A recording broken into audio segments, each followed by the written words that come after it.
Okay, let's be real for a second. Who isn't looking for, a bit more peace these days? hmm Especially with everything going on. Right. It feels like everyone needs it. So today, we're doing a deep dive into something that really gets at this.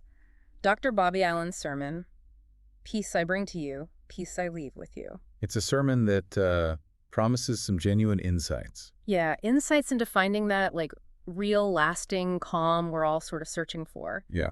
So, our mission today is pretty straightforward. hmm Let's really try to understand what this sermon says about peace. Where does it actually come from? How do we get it? What does it mean for just, living our lives day to day?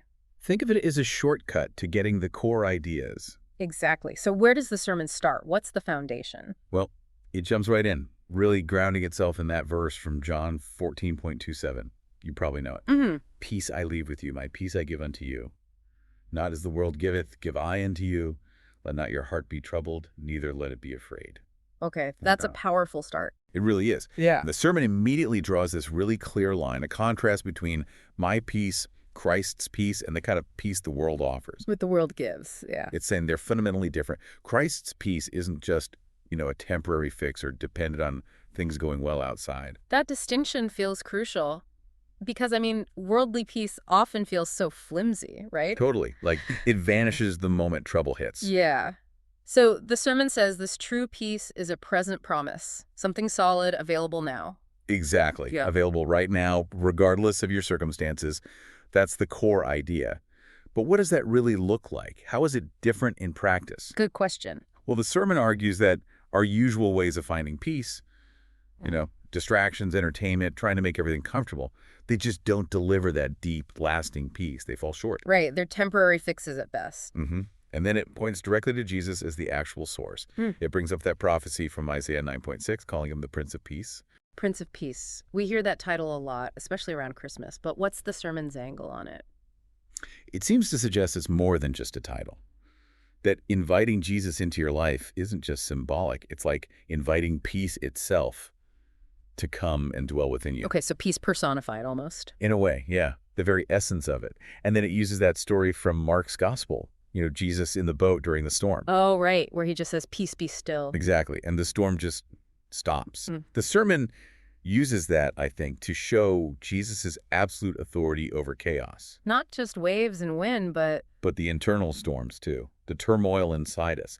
The sermon suggests that same power can quiet our troubled hearts. wow. Okay, but it's not automatic, right? The sermon mentions that. Right. That's key. Yeah. It stresses that while Jesus offers this peace freely, we actually have to, receive it. It's not just poured over us passively. There's our part to play. We have to accept the gift. Precisely. It requires an active step on our part. So how do we do that? Does the sermon give specifics? It brings in Philippians chapter 4, verses 6 and 7, a passage many people find really helpful. Do not be anxious about anything. But in every situation, by prayer and petition, with thanksgiving, present your requests to God. And the result, And the peace of God, which transcends all understanding, will guard your hearts and your minds in Christ Jesus. right there, the sermon highlights that exchange.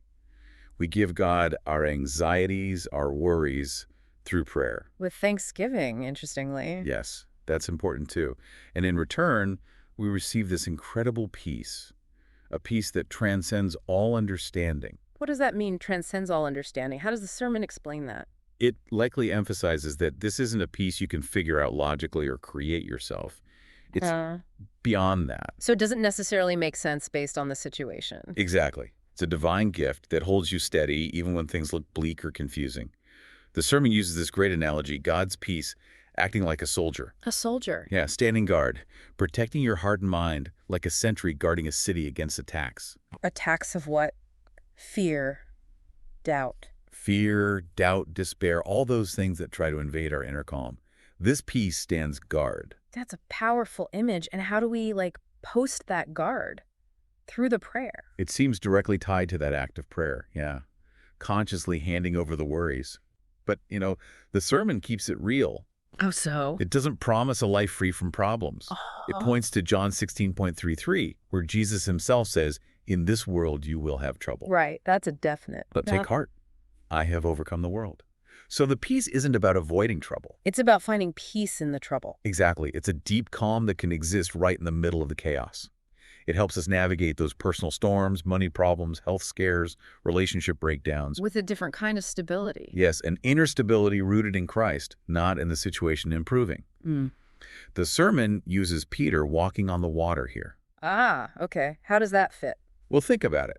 As long as Peter kept his eyes locked on Jesus, he was doing the impossible, right? Right. Walking on water during a storm. But the second he looked away, focused on the wind and the waves, the chaos surrounding, He started to sink. he started to sink.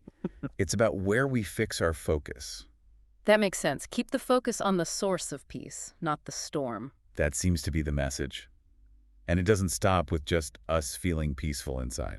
Oh, it goes further. Yeah, the sermon suggests this peace we receive isn't just for us, it's meant to be shared. It brings in Matthew 5.9. Blessed are the peacemakers. For they shall be called the children of God. So it's not just about our inner state, it's about actively making peace. Being a peacemaker in the world around us. How does the sermon see that playing out practically? It implies that if we're really living in this Christ-given peace, we naturally become like ambassadors of it. Ambassadors of peace. I like that. Yeah, how we handle stress, the words we choose, that quiet confidence we might have, it all becomes a kind of living testimony. So our calm can actually impact others. Definitely. The sermon uses this beautiful phrase, carrying the fragrance of heaven. Wow. Like our lives give off a scent of peace. That's the idea, a palpable sense of peace that affects the atmosphere around us. That's a really inspiring thought. And this connects to something bigger too, doesn't it? The future. It does. The sermon links the peace we can have now to the ultimate hope of eternal peace, being fully in God's presence, completely free from suffering. It mentions Revelation 21.4, right? No more tears, no death, no mourning. Exactly. No more crying or pain, that future reality. So the peace Jesus leaves with us now is described as a kind of preview. A foretaste of glory divine, as the old hymn says. That's a perfect way to put it. It's a glimpse of what's ultimately coming. So how does knowing about that future peace help us now, according to the sermon? It gives us perspective, right? It acts as an anchor. Knowing our current struggles aren't the end of the story helps contextualize the peace we're seeking today. It makes the present peace feel even more significant. It's not just about coping. It's experiencing a real piece of eternity right now. Okay, so bringing this all down to like practical steps, the sermon does encourage some reflection. Oh, definitely. It really pushes you to think about, where am I really looking for peace? Right. Is it in worldly things or in Christ? And what burdens am I holding on to that I need to surrender? Exactly. And when trouble hits, where does my focus go? Am I looking at the storm or at Jesus? And how can I actually be a peacemaker in my own circle? Right. And finally, holding on to that hope of future eternal peace. It touches on all that, maybe through something like a reflection guide mentioned alongside the sermon. And it seems there was even a devotion plan to help apply it. Yes, a one-week devotion plan. It's structured around that key verse, John 14.27, with daily themes. Like the gift of peace, peace in storms. Guarding your heart, choosing peace, being a peacemaker, the eternal aspect, and just resting in his peace. Really practical stuff. And a challenge for the week, too. Yeah, a closing challenge. A simple daily prayer to consciously receive peace, walk in it, and carry it to others. So it really tries to bridge that gap, between just hearing about peace and actually living differently because of it. Absolutely. It wants to make it real. The sermon's conclusion seems to circle back, reminding us this peace is available right here, right now, especially when we feel restless or afraid. And it emphasizes anchoring ourselves in Christ's unchanging love, not in our shifting circumstances. That's the bedrock. So as we wrap up this deep dive into Dr. Allen's sermon, Peace I bring to you, peace I leave with you, maybe the question for all of us, for you listening, is this. Considering that big difference the sermon highlights between that temporary worldly peace and this deep abiding peace it describes. Yeah, what's maybe one practical, concrete step you could take, perhaps even today, to more fully embrace this peace that surpasses understanding in your own life?